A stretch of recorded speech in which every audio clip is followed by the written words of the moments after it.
그래서 누군가 한 번씩 이런 말 하는 걸 들어본 적이 있는 것 같습니다. 사람 참 안 변한다. 가정에서나 교회에서나 심지어는 자기 자신을 보면서도 그런 말을 하기도 하는 누군가를 만난 것 같습니다. 사람 참 뭐하게 안 변하네. 그런데 성경은 전혀 다른 이야기를 합니다. 성경은 사람들의 이야기입니다. 특별히 변한 사람들.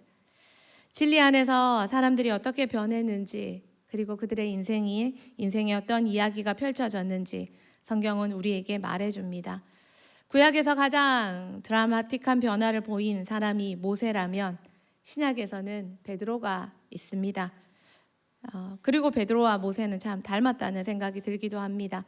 구약에서 새로운 시대, 새로운 땅, 새 시대를 연 사람이 모세라면 신약에서 성령의 시대, 또 새로운 시즌을 연 사람이 베드로입니다.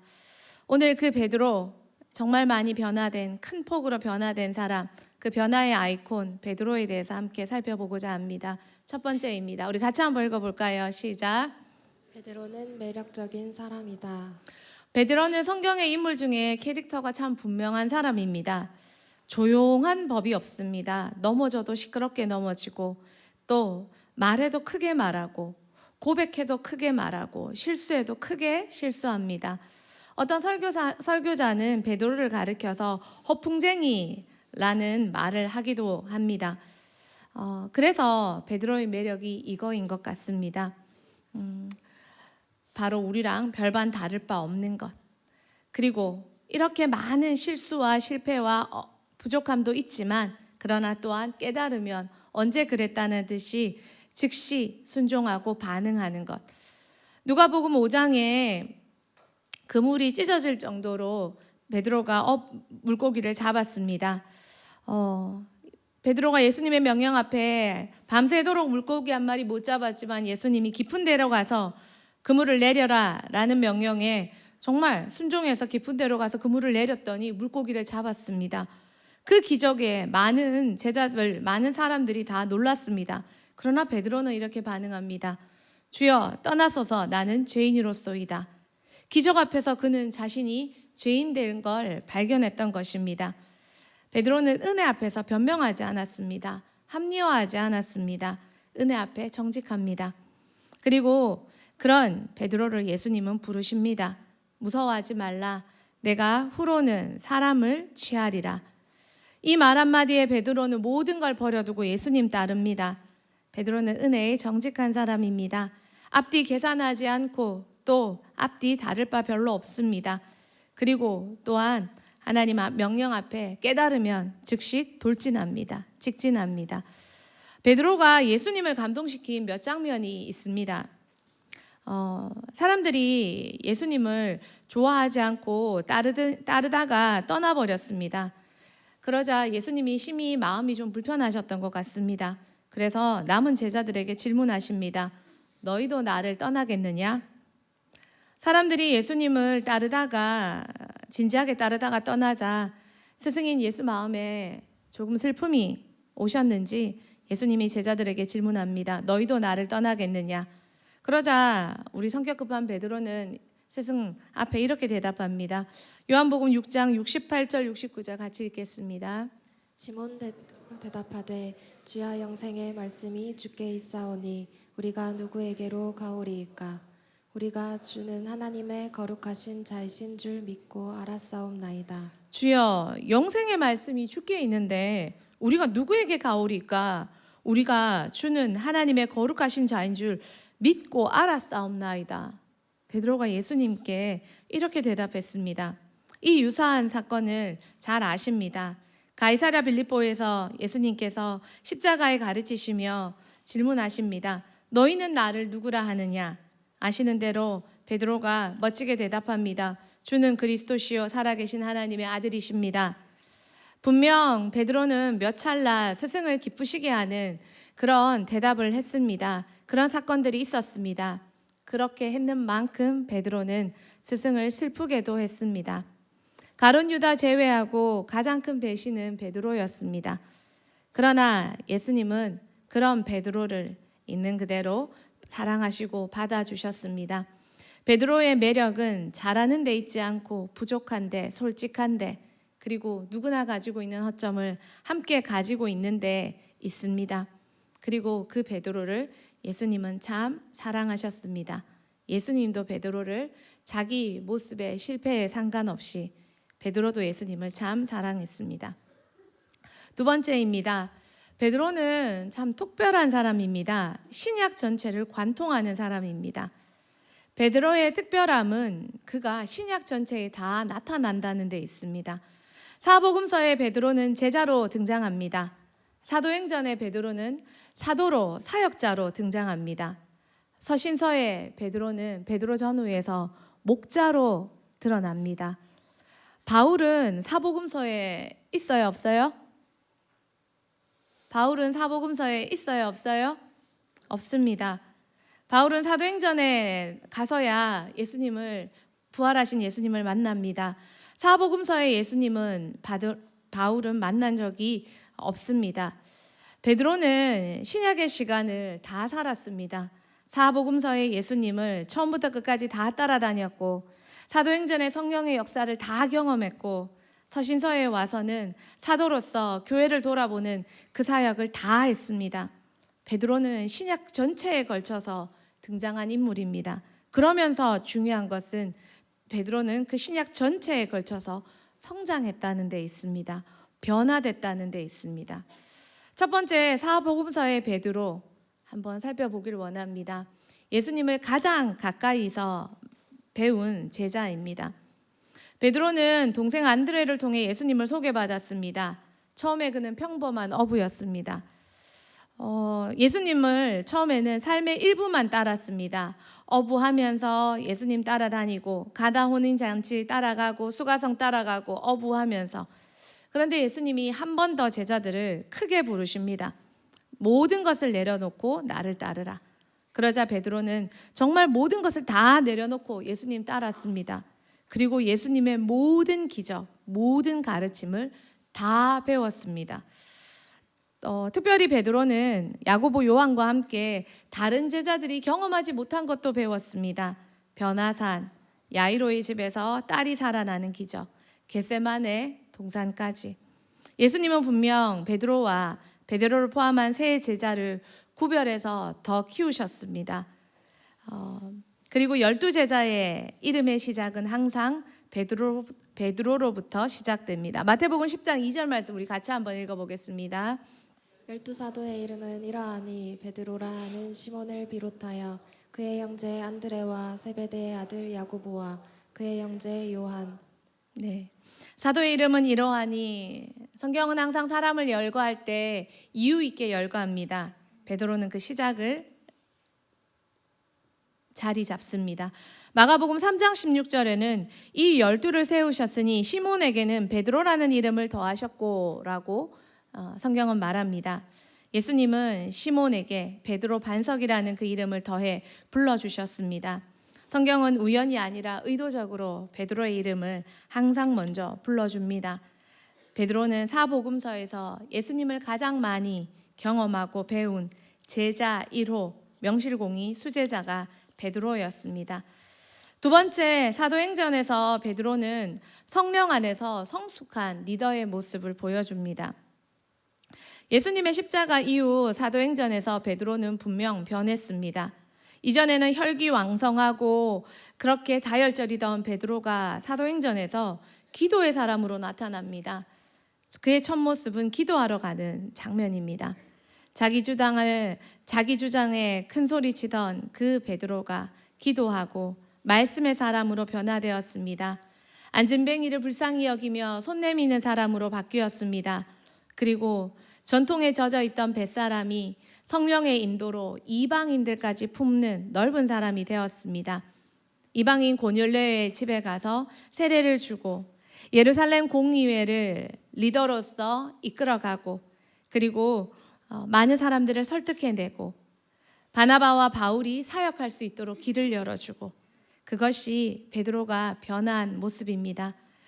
사복음서에서 네가 크냐 내가 크냐 다른 제자들과 우격다짐으로 싸우던 모습은 온데간데 없고, 이제는 바울과 바나바가 일할 수 있도록 그 길까지 열어주며 교회를 안정화시키는 역할까지 하는 성숙한 리더의 모습을 보이는 베드로를 만날 수 있습니다. 사도행전 15장 10절에서 12절 말씀 현대인 버전인데 우리 같이 한번 읽어보겠습니다.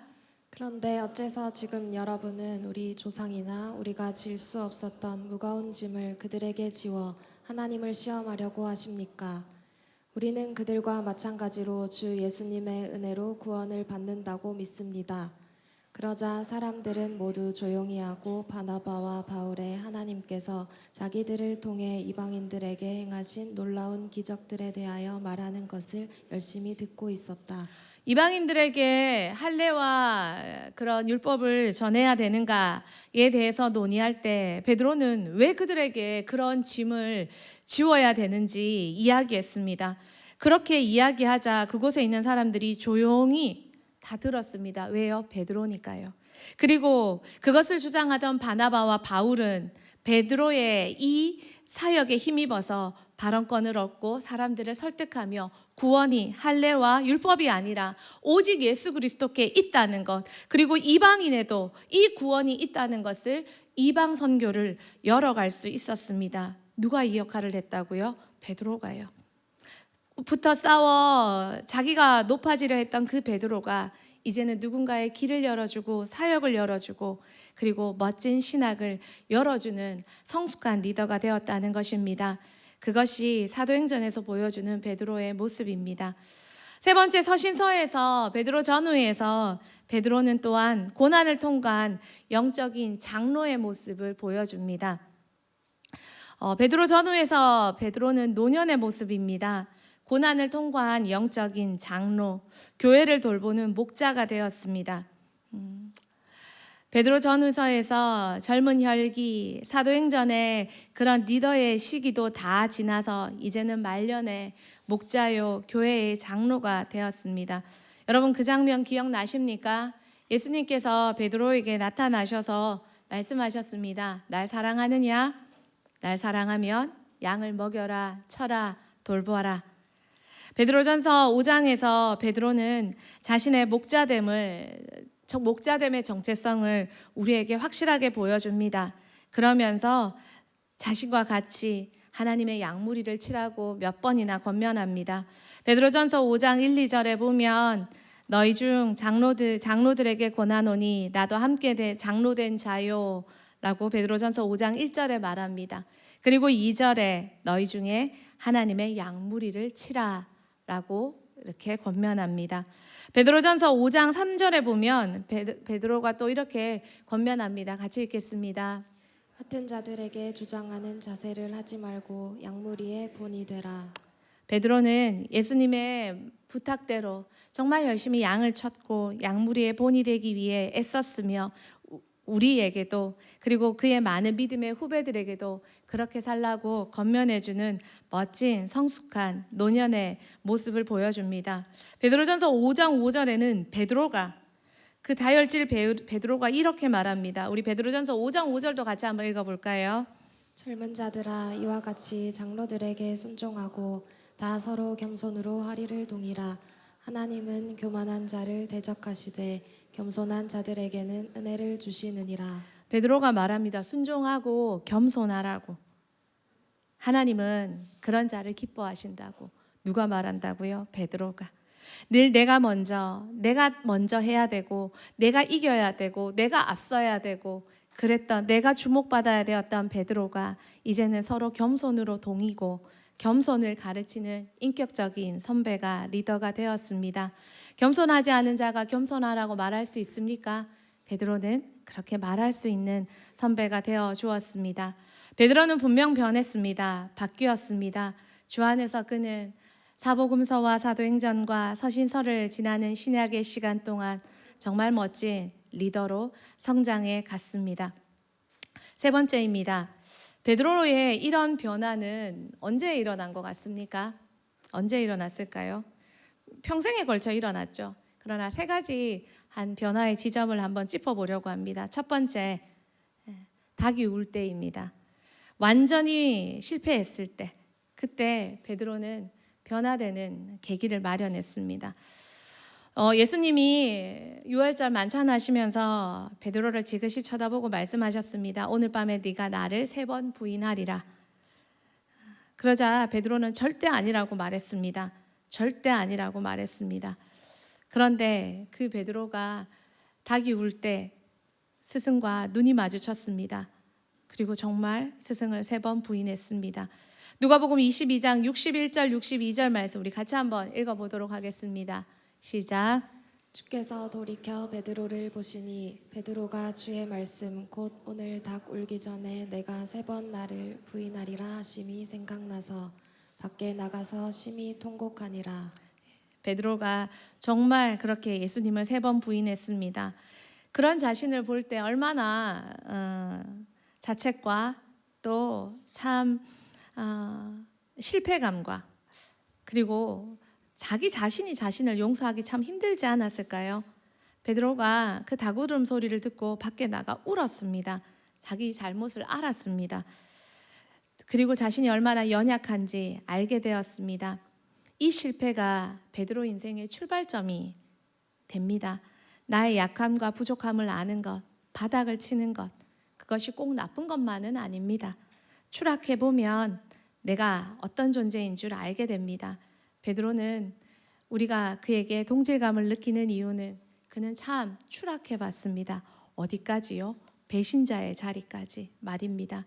스승이 가장 힘들 때 그 면전에서 가장 그를 힘들게 하며 배신했던 존재가 베드로입니다. 두 번째 베드로는 언제 변했습니까? 십자가에서 바뀌었습니다. 자신을 위해 살 수 없게 된 사건입니다. 마태복음 26장 33절 말씀 우리 같이 네, 오늘 너무 잘합니다. 우리 같이 한번 읽어보겠습니다. 시작. 베드로가 대답하여 이르되 모두 주를 버릴지라도 나는 결코 버리지 않겠나이다. 베드로가 큰 소리 쳤습니다. 다 가도 나는 주를 버리지 않겠습니다. 베드로는 그런데 십자가의 자리에 없었습니다. 십자가 질 때 십자가 옆에 요한과 여인들은 있었는데 베드로는 없었습니다. 다 떠나도 저는 안 버립니다. 그러나 예수님 십자가 지시면서 쓰러지실 때 구레네 시몬이 붙잡혀 와서 십자가를 대신 질지언정 큰 소리치던 베드로는 보이지 않습니다. 그는 십자가 지시는 길에도 없었다는 겁니다. 물론 어딘가에 있었겠죠. 보이지 않는 한켠에. 그러나 보이는 한켠에는 없었습니다. 베드로는 십자가도 끝까지 따라가지 못했습니다. 진리를 지키지 못하는 삶, 끝까지 자기 한 말도 못 지키는 사람, 그것이 베드로였습니다. 그러나 스승인 예수는 자기가 말한 대로 십자가를 지고 끝까지 자기가 한 말을 지켰습니다. 베드로는 십자가 지신 예수, 자기 한 말을 끝까지 지킨 예수를 보며 뭘 생각했을까요? 나 믿고 살다가는 망한다. 절대 내 뜻대로, 내 생각대로 살면 안 된다. 베드로는 십자가 앞에서 자기 자신으로 살 수 없다는 것을 처절하게 또 한 번 경험했을 것입니다. 그리고 마지막 3번째, 우리가 너무 잘 아는 대로 베드로는 성령을 경험했습니다. 완전히 다른 사람이 되었습니다. 예수님이 하늘로부터 능력이 임할 때까지 기다리라고 했습니다. 제자들은 기다렸습니다. 그리고 정말 예수님 말씀하신 대로 하늘로부터 능력이 왔습니다. 사도행전 2장 1절 4절 말씀 우리 같이 한번 읽어보도록 하겠습니다. 오순절 날이 이미 이름에 그들이 다 같이 한 곳에 모였더니 그들이 다 성령의 충만함을 받고 성령이 말하게 하심을 따라 다른 언어들로 말하기를 시작하니라. 성령의 충만하심을 입고 성령의 능력대로 그들은 알지 못하는 다른 언어들로 이야기했습니다. 오순절 성령 강림, 그 성령의 강림은 두려움에 배신자가 되게 했던 베드로를 담대히 예수 믿는 사람들 잡아가두겠다고 공포하는데도 담대히 설교하는 사람으로 만들었습니다. 그의 설교에 3,000명이 회개하는 역사를 일으키는 사람으로 바뀌었습니다. 그리고 붙잡혀가도 감옥에서 쿨쿨 잠자는 멋진 남자다운 제자로 그를 바꾸었습니다. 성령이 오시니 베드로는 지금까지 배웠던 예수님의 모든 가르침이 삶과 인격과 신앙에서 살아나는 사람이 되었습니다. 그리고 그는 바뀌어서 정말 우리가 신약에서 만나는 그 베드로가 되었습니다. 이제 말씀을 마무리하겠습니다. 마지막 네 번째입니다. 같이 한번 읽겠습니다. 시작. 진리 안에 있으면 사람은 변한다. 베드로처럼. 진리 안에 있으면 사람은 변합니다. 베드로처럼. 베드로는 실수 속에 배웠습니다. 실패 속에 일어났고 성령 속에 회복되었습니다. A.T. 로버트슨이라는 유명한 학자가 이렇게 말했습니다. 베드로는 시간이 많이 걸렸지만 일단 성숙한 다음에는 기다릴 만한 충분한 가치가 있는 사람이었다. 베드로는 참 많은 시간이 걸렸습니다. 참 많은 스승의 에너지와 가르침이 투자되어야 했습니다. 그렇지만 그렇게 많은 시간이 걸리고 많은 열정을 쏟아부었지만 성숙한 다음에는 그는 그 누구보다 정말 기다릴 만한 가치가 있는 그런 사람이 되었습니다. 여기 계신 분들 중에 사람 안 변해, 참 안 변한다 라고 나도 모르게 실망하고 계신 분 없으십니까? 그게 나이든 가족이든 오랜 기간 기도하던 또 다른 누군가이든 그 마음에 지쳐있는 사람 없습니까? 베드로가 매력적인 것은 우리의 허점과 그의 허점이 비슷하다는 것입니다. 또한 그의 약점, 그의 실패와 우리의 실패가 비슷하다는 것입니다.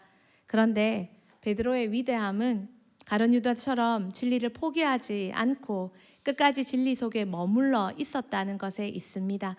그가 바뀐 것은 베드로여서가 아니라 베드로 속에 성령님이 계셨고 말씀이 계셨고 복음이 역사하는 곳에 있었기 때문에 그는 변화되었다는 것입니다.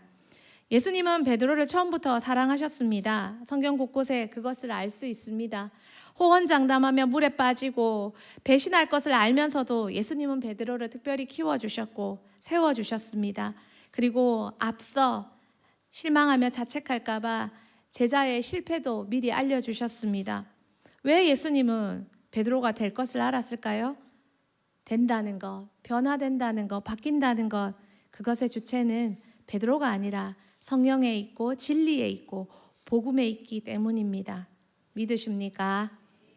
그렇다면 우리에게 실망할 이유도 없습니다. 그 사람 속에 예수가 있고 성령이 있고 여전히 성령이 접속되어 있다면, 복음에 접속되어 있다면, 고장나지 않은 충전기와 고장나지 않은 핸드폰이 만나면 충전이 일어납니다. 마찬가지로 예수 믿는 자가 이 자리에 앉아 있고 예배드리고 그리고 하나님 앞에 나와 있다면 그 사람은 언젠가는 반드시 변화됩니다. 미켈란젤로가 돌덩이 속에 다윗을 본 것처럼 예수님은 돌덩이 속에 베드로를, 변화될 베드로, 성령이 바꾸실 베드로 보셨습니다. 사람 안 변하는 것이 아니라 진리 밖에 있으면 안 변합니다. 그러나 진리 안에 있으면 시간이 걸려도 반드시 변합니다. 베드로처럼. 베드로가 변한 이유는 잘해서가 아니라 떠나지 않았기 때문입니다. 우리 같이 한번 읽어볼까요? 시작. 베드로가 변한 이유는 잘해서가 아니라 떠나지 않았기 때문입니다. 끝까지 포기하지 말고 진리를 주장하시고 진리로 기도하시고 진리를 믿으시고 기도하심으로 우리들의 베드로가 베드로로 세워질 그날을 기대하시며 오늘 새벽도 지켜가는 우리가 되기를 소망합니다. 오늘도 긍정으로 고백하시고 조영기 목사님이 권면해 주셨듯이 허튼 말, 부정적인 말 쌓아두지 마시고 우리 안에 착한 일을 시작하신 이가 그리스도의 날까지 반드시 이루실 것을 믿고 우리의 베드로가 사복음서를 지나서 사도행전을 지나서 서신서까지 가는 멋진 일꾼이 될 수 있다는 거 믿고 함께 힘차게 기도하는 우리 모두가 되길 축복합니다. 우리 같이 일어나서 기도할까요?